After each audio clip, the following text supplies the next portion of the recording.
Vacilfrutta, Adriatica, la Valle dei Sapori, Acqua Marina, l'arte del buon gusto. A Vacil di Breda, Treviso. Bentrovati al meteo. Tempo via via più stabile dopo il passaggio perturbato di inizio settimana. La pressione infatti torna ad aumentare. Vediamo il dettaglio di martedì 24 settembre. Sul Veneto sarà asciutto e soleggiato dappertutto, piogge dunque in cessazione. Il cielo si presenterà sereno o al massimo poco nuvoloso. Temperature sostanzialmente stazionarie, minime tra i 10 e i 17 gradi, massime comprese invece tra 23 e 24 gradi.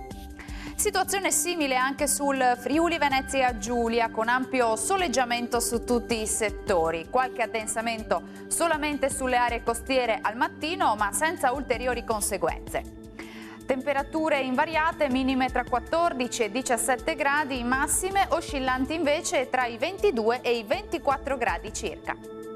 E torna ad essere buono il tempo anche sul Trentino Alto Adige. Il cielo sarà al massimo poco nuvoloso, qualche foschia mattutina sulle vallate alpine.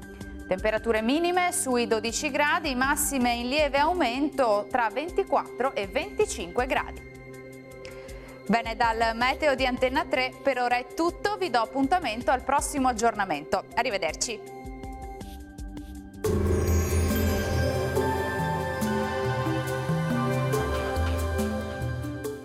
Vacilfrutta, Adriatica, la Valle dei Sapori, Acqua Marina, l'arte del buon gusto. A Vacil di Breda, Treviso.